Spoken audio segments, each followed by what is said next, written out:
भाजपा की दशा दिशा बदलने में महत्वपूर्ण भूमिका अदा करने वाले केंद्रीय गृह मंत्री अमित शाह शनिवार को जोधपुर पहुंचे। मुख्यमंत्री अशोक गहलोत के गढ़ जोधपुर में इस दौरे का क्या हो सकता है असर, देखिए ये रिपोर्ट।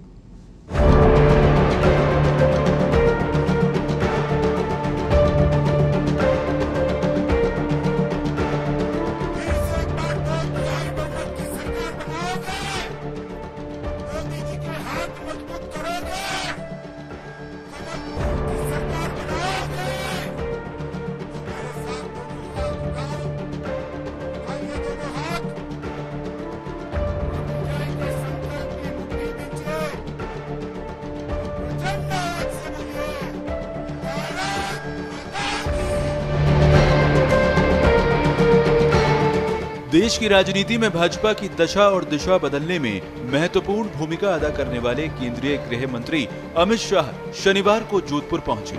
मुख्यमंत्री अशोक गहलोत के गढ़ जोधपुर में भारतीय जनता पार्टी ओबीसी मोर्चा की राष्ट्रीय कार्य समिति के कार्यक्रम में शाह की मौजूदगी ने सियासी गलियारे में हलचल शुरू कर दी है। प्रदेश में बीजेपी के सामने कांग्रेस से सीएम गहलोत ही बड़े चेहरे के रूप में है। मुख्यमंत्री स्वयं भी ओबीसी वर्ग से ताल्लुक रखते हैं। अमित शाह का जोधपुर कार्यक्रम ओबीसी वोट बैंक को साधने के मकसद के साथ ही इस बात को ध्यान में रखकर भी बनाया गया कि पिछली बार विधानसभा चुनावों में भाजपा को मारवाड़ में कोई खास सफलता नहीं मिल पाई थी। अमित शाह ने शनिवार को भारतीय जनता पार्टी ओबीसी मोर्चा की राष्ट्रीय कार्य समिति की बैठक को संबोधित कर कार्यकर्ताओं को जीत का मंत्र दिया।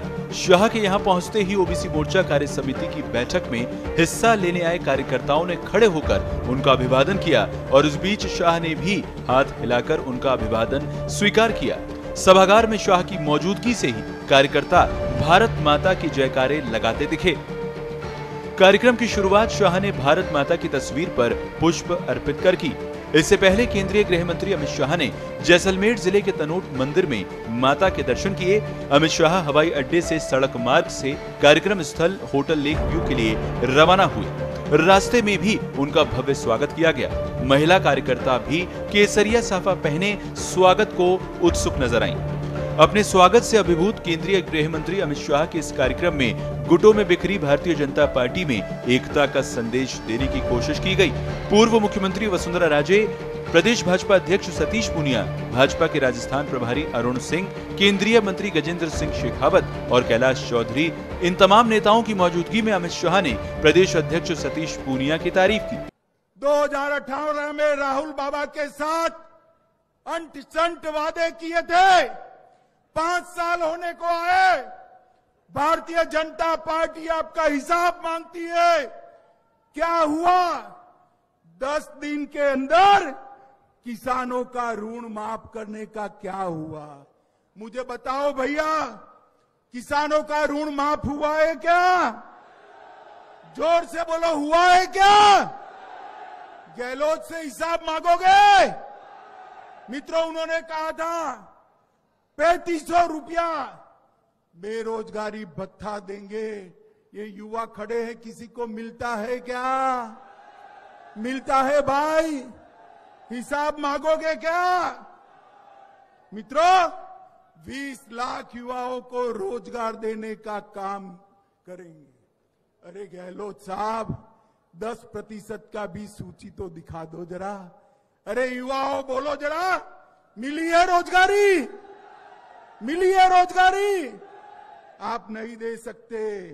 सियासत में चुनावी बिसात को काफी अहम माना जाता है। प्रदेश में पौने 4 साल पहले सत्ता से बाहर हुई भाजपा को फिर से सत्ता में लाने के लिए जोधपुर का ये कार्यक्रम इसी बिसात का हिस्सा माना जा रहा है। वजह भी साफ है। 5 साल पहले भाजपा समूचे मारवाड़ की 29 में से महज 5 विधानसभा क्षेत्रों में ही जीत हासिल कर पाई थी। सीएम के रूप में अशोक गहलोत की स्वाभाविक दावेदारी मानते हुए मारवाड़ के मतदाताओं ने कांग्रेस की झोली तब 21 सीटें देकर भर दी थी, जबकि इससे पहले 2013 के विधानसभा चुनावों में कांग्रेस मारवाड़ में 29 में से महज 2 सीटें ही जीत पाई थी, जिनमें से एक खुद मौजूदा मुख्यमंत्री अशोक गहलोत की थी। जाहिर है कि वर्ष 2013 और 18 के विधानसभा चुनाव में मारवाड़ ने जिस पार्टी की झोली भरी, उसे राजस्थान की सत्ता भी मिली। जोधपुर में पूरे संभाग के हर बूथ के कार्यकर्ता से अमित शाह ने सीधा संवाद भी किया। इस कार्यक्रम में 25,000 से ज्यादा बूथ स्तर के कार्यकर्ताओं को बुलाया गया था। इसकी खास वजह भी यही है कि भाजपा पिछली बार की तरह इस बार भी कांग्रेस से पिछड़ना नहीं चाहती। वैसे तो भारतीय जनता पार्टी चुनाव से पूर्व विशेष रणनीति बनाकर चल रही है। विभिन्न राज्यों में विपक्ष के प्रमुख नेताओं के घर में जाकर चुनावी बिगुल फूंक रही है। हाल ही में मुंबई दौरे पर गए शाह ने कार्यकर्ताओं को बीएमसी चुनाव में 150 सीटों का लक्ष्य दिया है। कांग्रेस में भी गांधी परिवार के बाद मुख्यमंत्री अशोक गहलोत सबसे प्रमुख नेता हैं। राष्ट्रीय अध्यक्ष के लिए भी उनका नाम चल रहा है।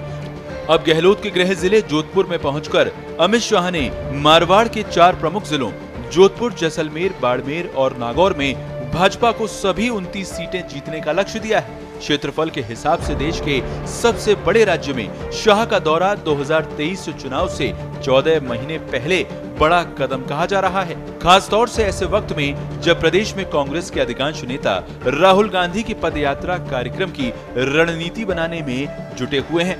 देखना यह है कि राजनीतिक दलों के कार्यकर्ताओं में जान फूंकने के इन जतनों के बाद चुनावी समर में कौन बाजी मारता है। स्पेशल रिपोर्ट, पत्रिका टीवी।